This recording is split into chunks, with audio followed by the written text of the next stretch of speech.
Mark, thank you so much for joining us here at CAIS20. Thanks for taking some time to speak with me. Great to see you again. What are you hoping will be the key takeaways? We've got some incredibly influential leaders here in Cayman. What do you hope they'll go away with as we go into 2020?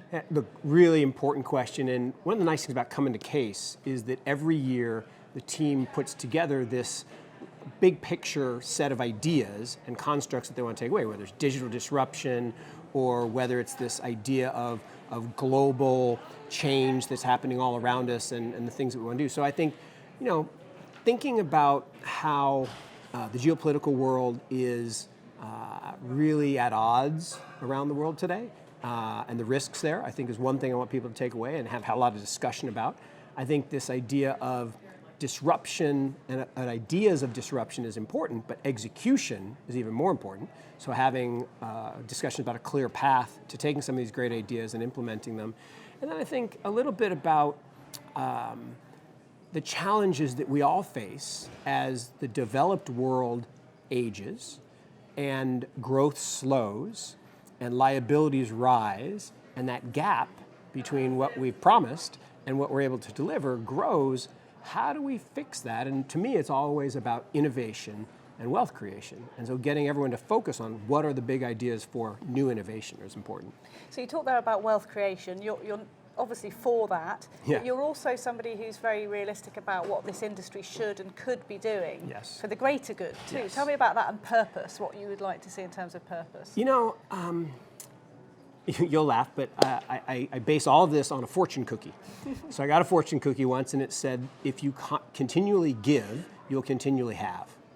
And I just absolutely believe that, right? And whether it's give of your time, of your talent, of your treasure, whatever it is, if you're giving, you're going to get back in spades. And I think the same thing is true here, is if we all create businesses around this idea of simple profit motivation and profit maximization, that kind of misses the whole point. What we're trying to do is change things that need to be changed, like taking people out of poverty and moving them to the middle class and providing the basic human rights and improving the systems in which we trade and evolve as a global community. And I think that word community is so important to me. And if I think about so when I set up Morgan Creek, for example, we set up a companion foundation. I stole the idea from Julian Robertson and the Tiger Foundation, and because Picasso said, "Good artists borrow, great artists steal." So I just borrowed that idea or stole it from him. And so we invest in education in the communities in which we live.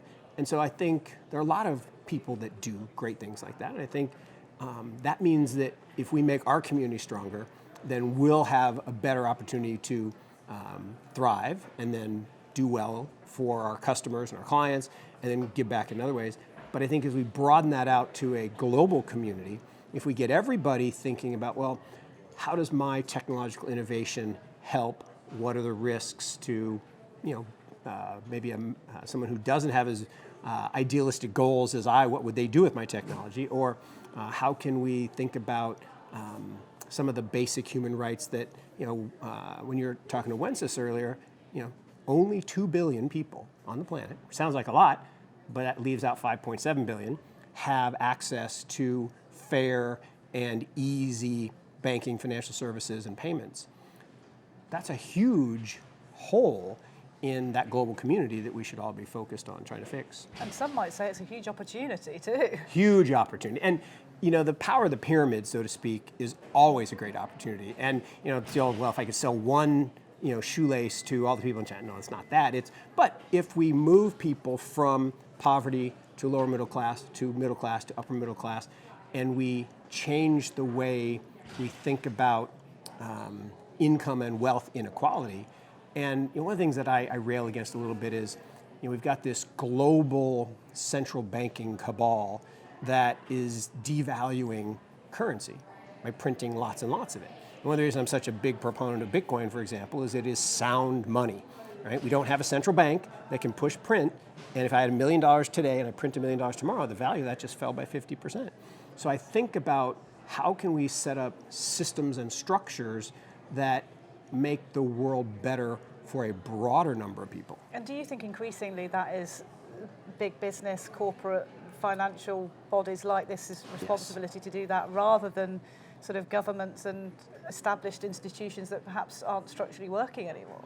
I think it's such an important insight in that politicians, unfortunately, I think, are more concerned about staying in power than getting kicked out of power. And so a lot of the policies tend to favor them and the people that support them, whereas the businesses that rise up, hopefully with people in leadership who have principles, to your point earlier, I think do have not just an obligation, but a lot of them have a commitment to doing the things that will improve, whether it's environmental issues or social issues. And I think it does always come back to the G, governance.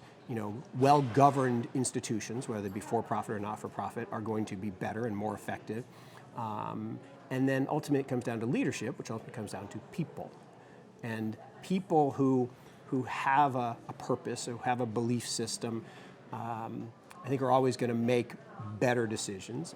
And leadership is, I think, what we're so lacking in the world today at all levels. And if we can shift our mindset to say, let's find not the person who's the loudest or the most desirous of a position, but the person who would actually be the best leader of that organization, of that institution, of that community, I think we'd be better off. How fast do you see that happening in terms of the evolution of leaders? Yeah. Because, a lot has been said about a millennial generation and the influence they will have in what they will demand in both the jobs they want to have and the leaders they will look up to. Yeah, I think it's starting. I think, in the 2000 period, there was this great TV commercial, and it showed a table, and all you could see was the feet. And there were wingtips and high heels, and suddenly you hear click, clack, click, clack, and you see these red tennis shoes sit down, and they say, "Welcome, Mr. Chairman." That was never a good idea, right? The young tech upstart being the chairman of the board wasn't a good idea because he didn't have the experience and the wisdom. But those people have the great ideas, right? Youth always creates great ideas. There's this creative class that happens about every half generation.